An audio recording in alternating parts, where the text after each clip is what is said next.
Hey everyone, this is Prince Watercress, and welcome back to Let's Play Congo's Caper! We are now at the final stage of the game, so let's get this over with. We have rocks here, but you can destroy them with a smack from your club. Sometimes they'll carry rubies just like all the other enemies. And you definitely don't want to go for that 1-up gem because you'll fall into a fight pit and there's no way to avoid taking damage from getting said gem, so don't even try. I also would not recommend missing any of those platforms either, because you'll fall into a spike pit every single time. And after that yellow-haired caveman, you can just drop straight down. Don't worry about falling into a pit or anything. But you can go down here and get 2 more 1-ups. Now we can just get back up here and wait for the platforms. Want to be very careful and wait. Don't super jump unless you have to. But you probably want to be one of these platforms, but 1, 2. Alright. There's supposed to be one there, but we only got it to spawn by super jumping and getting out of its area and getting it back into view. But we were able to get up there. I was able to position myself accordingly. If you do get caught in a spike pit below, just keep on running and super jump to the exit. Now it's time for the second section. You want to drop down into these cubby holes, and you do want to duck, otherwise you will get crushed and it's instant death. Game is rather finicky right there. And you want to wait a little more. Don't go up as soon as it drops, otherwise you will get crushed to death, and that's not fun. You want to be careful here too. You want to run all the way to the right, but you don't want to get hurt either. Bingo! Now you just want to smack these guys out of your way. Roll down here. Hold right so you land on that guy and then get rid of him if you want to, and then you can just go straight to the exit. Pretty fatal unless you know what to do. And frustrating.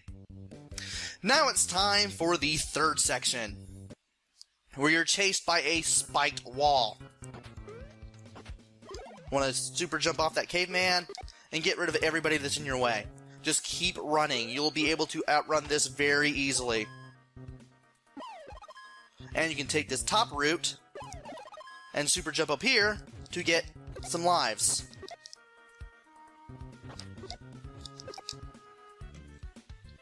That was easy. Third part's a joke. And now it's time for the finale. We're not even 3.5 minutes in, and we're already at the final area. We have 3 rubies and 2 of the blue gems to grab, so in case you want or need to be Super Congo, you can do it. I can deal with 63 lives. Now it's time for the boss. It's this guy again. He fights a little differently. Just stand in either one of these high corners and just whack the fireball back at him. It'll go back to him at the same angle that he shot it at you at, and you'll be able to send it bouncing back in him to cause damage.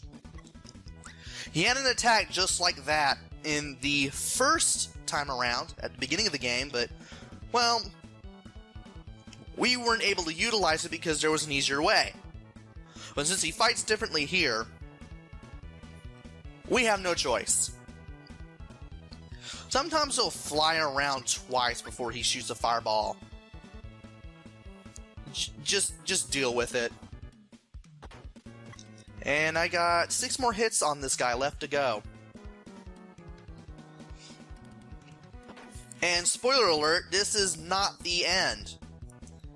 Don't let the easy difficulty of this battle fool you. You still got a little ways to go. And I wish he'd stop doing that.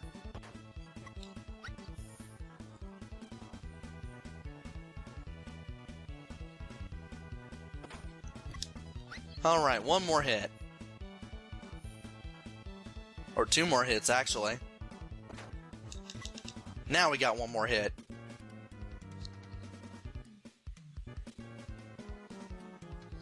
Come on. There we go. Now you can run away and move around while he summons this guy. This guy is not very happy that our little demon friend has failed him, and he gets rid of him. Now you want to stand to the left of him. You want to whack him 4 times, get used to the little invincibility flashes. You want to hit him as soon as he stops growling. Every 4 hits, at least by the way I'm doing it, he's going to shoot a fireball after some time, which is usually after I do 4 hits. When he does that teeth-bearing thing, he's going to shoot the fireball. And the way I beat him is the easiest. Just hit him 4 times. When he bares his teeth, he just run to the other side to avoid the fireball. And he won't hit you yet, but this guy will show up in a more powered up form. Now, despite all the platforms here, this is really easy. You want to stay up here and avoid the fireballs. Thankfully, he can't hit you by running into you. When he looks around like that, just go into the corner and just stay there until he performs his little attack. You want to strike upwards when he's at his lowest point. He has 2 attacks. That's one of them. And the other one he'll be able to do at random. Those fireballs do track you, so you want to be careful. Yeah, don't follow on the platforms. You will get hit. Or he'll run into you. And there's that other attack. It looks like it might hit you from here, because it's just a bunch of fireballs going in random directions. But it won't, as long as you stay in either of those 2 corners. It is very easy to beat this entire boss battle, all 3 forms, without taking damage, as long as you know what to do.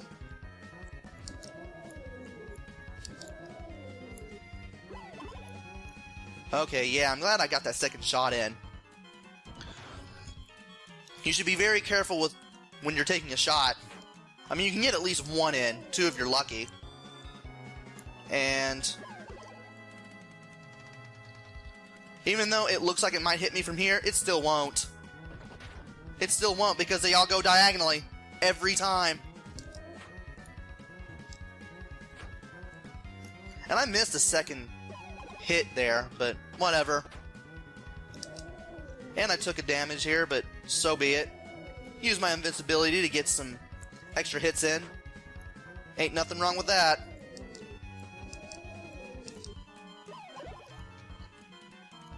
Oh, this looks like it might hit me. C'est la guerre.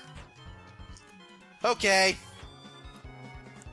I don't know French. I don't even know if I pronounced that right.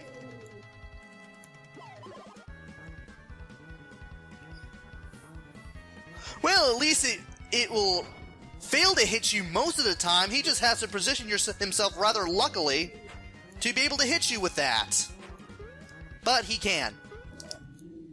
And I took that last hit just so I could, and I could actually hit him, get hit, and then finish this game off. Because why not? And by finally beating this guy, we are able to save Congo at last. Yes!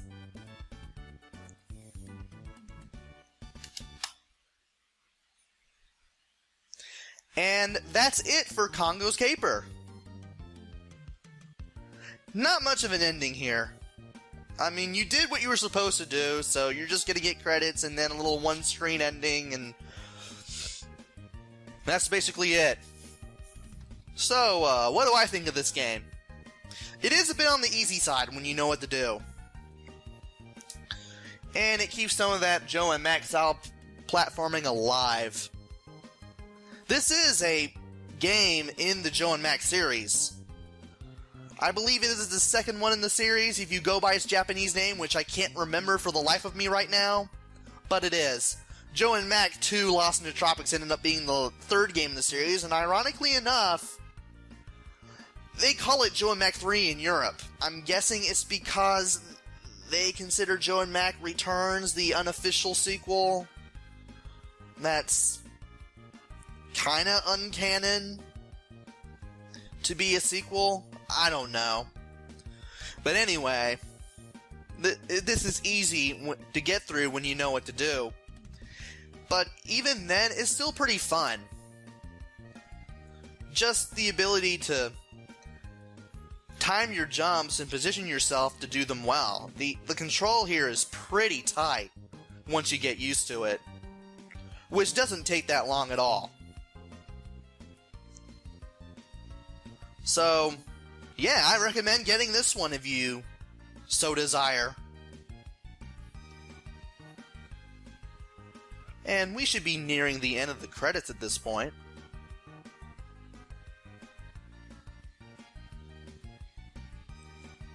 Well, anyway, this is Prince Watercress. No, wait, we're no longer near the end of the credits. I can't remember where they end. I said all I wanted to say. Oh, wait, we might be at the end. Yeah, we're at the end now, okay. Well, I might as well go ahead and have that little screen with Congo, Conget, and the little red pterodactyl. Hey, at least he wasn't like the green ones who all wanted us dead. So, that's it for Congo's Caper. Hopefully I'll be back with another game. And until then, this is Prince Watercress. Take care, stay safe, thanks for watching, and see you guys later!